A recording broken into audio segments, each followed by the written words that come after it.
tem também tudo sobre a renovação de contrato de Rayan no Vasco, chances do Vasco no Campeonato Brasileiro. Fala aí pessoal, sou Jorge Nicola, bem-vindos a mais um vídeo do canal. Antes de mais nada, só pedir para você deixar like e se inscrever no canal. Muita gente assiste aos vídeos e não é inscrito, dessa força, combinado? Preciso te atualizar agora sobre as discussões para renovação de contrato entre Rayan e Vasco. O Rayan tem surgido como um dos grandes destaques do futebol brasileiro nos últimos tempos. O vínculo atual se encerra em dezembro de 2026. E para não correr o risco de perder o Rayan de graça, o presidente Pedrinho discute com representantes do atleta a extensão desse contrato por mais um ano. A tendência é de que esse acordo aconteça muito em breve. Existe otimismo em São Januário até pela relação construída entre o Rayan, o técnico Fernando Diniz e os dirigentes do Vasco. Atleta há bastante tempo no clube, super grato ao Vasco, enfim, tendência é que essa renovação aconteça. Com direito a um belo reajuste salarial. Hoje o Rayan ganha na casa dos R$500 mil por mês e ele deve figurar entre os atletas mais bem pagos do elenco a partir da extensão do contrato, até porque hoje é o protagonista do Vasco. Talvez até acima do Felipe Coutinho, certamente superior a Verratti e companhia. Isso vai ajudar também o Vasco a ficar um pouco mais tranquilo em relação à negociação para o exterior. É líquido e certo que o Rayan será negociado. Não se sabe se em janeiro ou em julho do ano que vem. A expectativa do Vasco é de segurá-lo até a metade do próximo ano. Até por imaginar que no verão europeu as propostas podem ser maiores. Hoje o Vasco trabalha com uma cifra de 30 milhões de euros, que equivalem a 189 milhões de reais. A grande questão envolvendo toda essa história é quanto o Vasco tem dos direitos econômicos do atacante. Em 2023, num balanço divulgado pelo clube, Cruz Maltino tinha direito a 90% dos direitos de uma venda futura. Mas nas últimas renovações, se sabe que o Vasco foi obrigado a ceder percentuais. E há quem garanta que hoje o Vasco tenha 70% do valor de uma venda futura, com uma observação importante, sendo obrigado a pagar a comissão do empresário.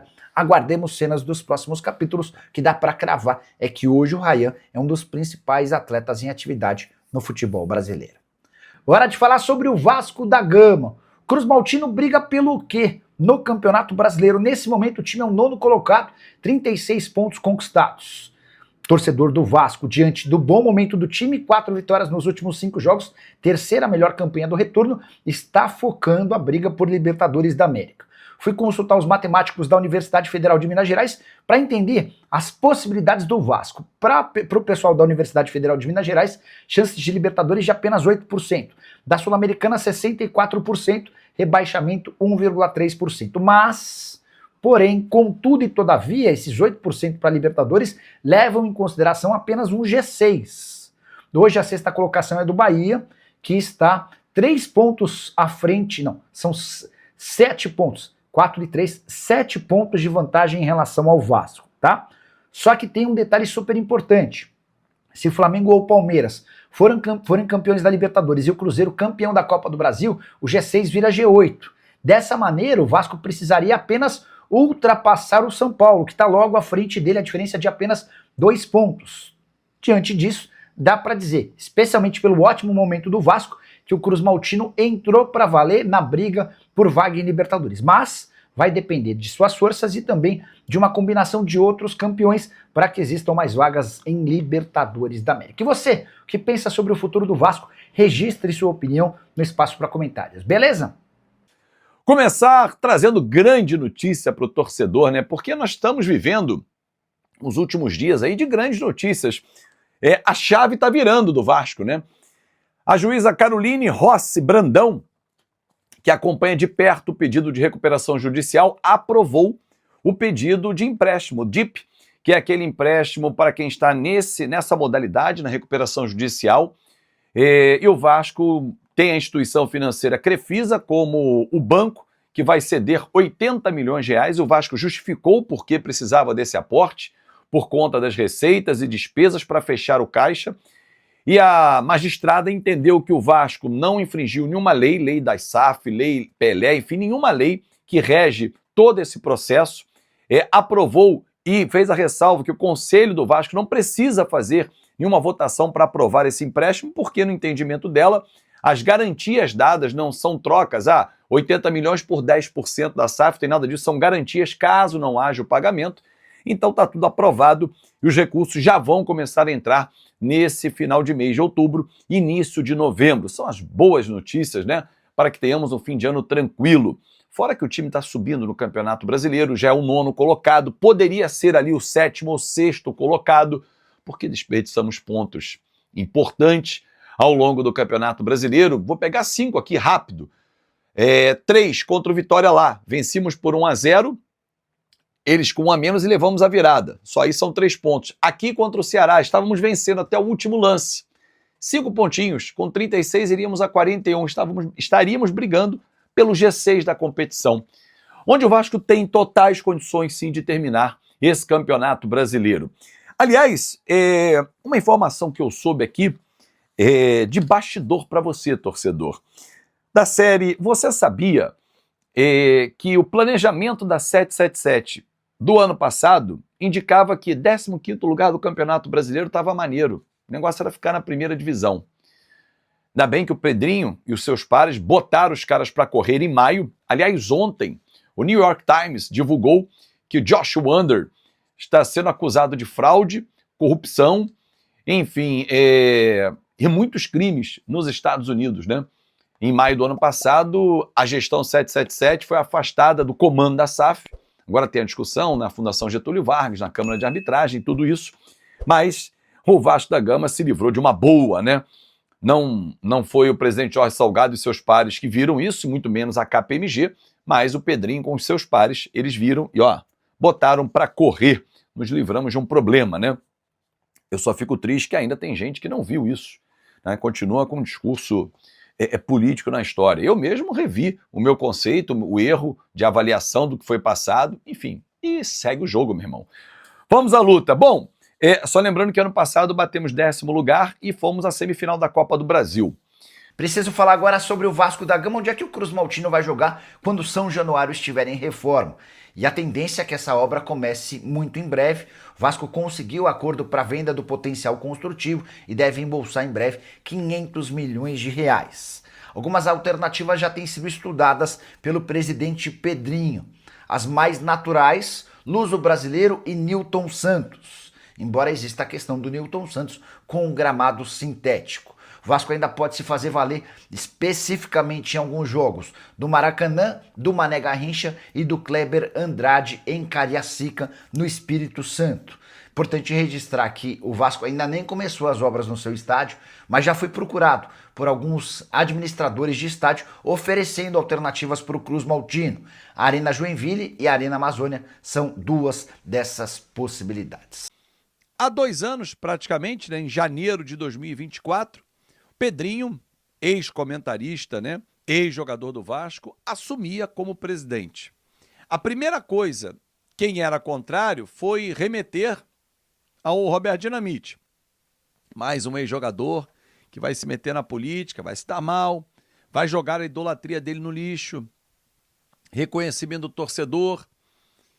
E ele, em maio do ano passado, tomou uma atitude, como ele mesmo já disse, ele teve a coragem de dar o start no processo, que foi entrar com um pedido na justiça para retirar o sócio majoritário da SAF. Naquele momento, eu e milhões de vascaínos não entendemos aquele movimento, criticamos, com a razão daquele momento, mas depois os fatos demonstraram claramente que a medida foi a melhor possível dentro daquele cenário que se desenhava. O tempo passou. Ainda não tem 2 anos de gestão. A gente está falando de 1 ano e 10 meses praticamente, 1 ano e 9 meses. Mas os fatos estão aí. O Vasco chega pela 2ª vez consecutiva à semifinal da Copa do Brasil e de novo com chance de chegar à final. O Vasco voltou a uma competição internacional, que foi nesse ano a Sul-Americana, com a classificação do ano passado do Campeonato Brasileiro. O Vasco está com salários em dia, porque sem aporte, quando tinha um aporte era mais fácil, mas sem um aporte, a gestão conseguiu manter os salários em dia. Trouxe Felipe Coutinho, manteve Verratti, renovou com o Léo Jardim, segurou o Ryan. Tantas investidas já aconteceram. Errou em algumas janelas, mas a última marcou um golaço ao trazer o Admar Lopes, o executivo português que é fora do holofote, mas que trabalha com muita capacidade. Reestrutura o Vasco financeiramente para pagar as suas dívidas através da recuperação judicial, uma RJ que foi aprovada por 97,7% dos credores que estavam na Assembleia.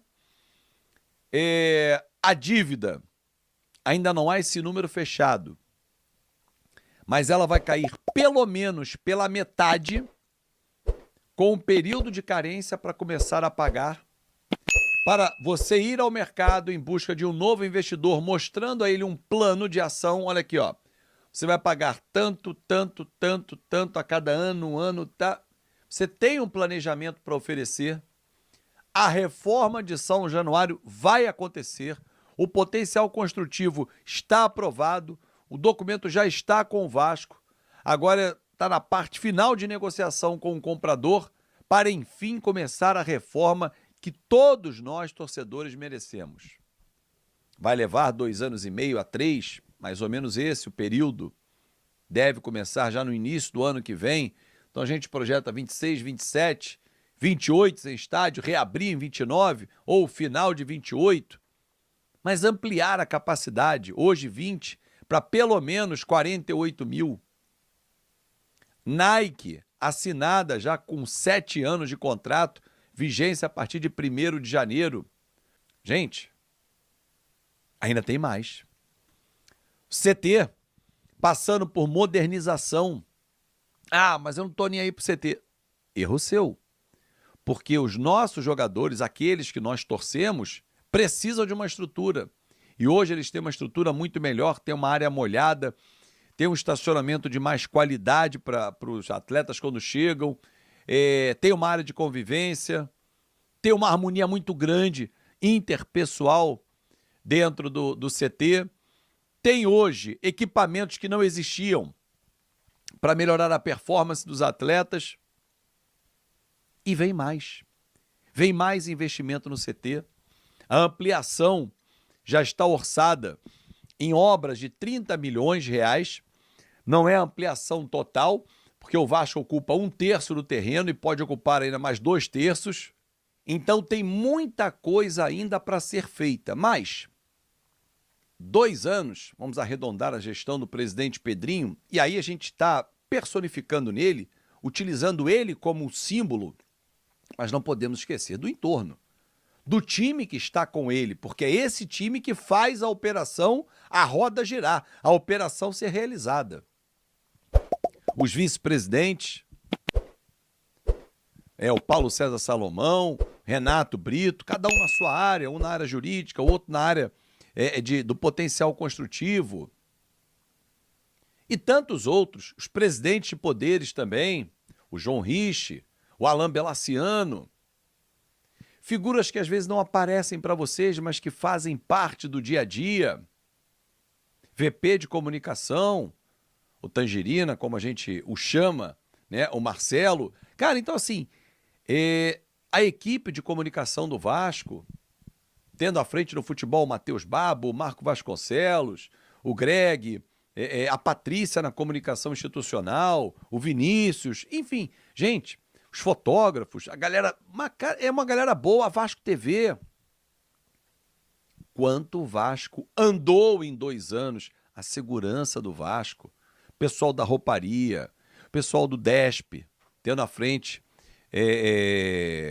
o Gustavo Caldeira, o doutor Gustavo Caldeira, Eduardo Calçada, fisioterapeuta. Cara, é uma equipe assim de pessoas muito qualificadas no dia a dia e que fazem a diferença. O Vasco caminhou em 2 anos, o que ao longo dos 23 para trás, vamos chamar assim, né? Vamos pegar um todo como 25 anos, não caminhou. E sabe por que o Vasco conseguiu caminhar? Porque hoje tem pessoas que pensam no Vasco. É óbvio que elas vão tirar proveito, é normal. o ser humano, ele se aproveita. Ou uma fama, ou lá na frente, numa situação política. Beleza. Tudo isso faz parte do jogo. Agora não pode esse ser humano entrar só pensando nele, só pensando em ele se dar bem. Esse grupo, e olha que eu já vi vários grupos trabalharem no Vasco. Só na imprensa eu tenho 26 anos. Esse grupo pensa no Vasco. Uma vez o Pedrinho me disse uma frase, quando eu mandei para ele uma foto do meu filho no Starbucks. Nome lá, pá, Coutinho. Meu filho gosta muito de botar Coutinho, bota Pedrinho e tal, ele gosta de brincar com os nomes dos jogadores do Vasco, ex-jogadores. E ele falou assim, cara, é por eles que eu trabalho. É pelo torcedor e pelos pequenos torcedores, para que eles continuem sendo Vasco. Isso é fundamental. Isso é pensar no Vasco. Fala galera, beleza? Mais um vídeo novo pra vocês. Já dá aquela moral, deixa seu like, compartilhe, comenta aí embaixo. Faz mais o que, filho? Se inscreve no canal e ativa o sininho de notificações também. É isso aí, pra não perder nada, hein? Porque aqui tem vídeo novo todos os dias. Forte abraço, galera. Fui!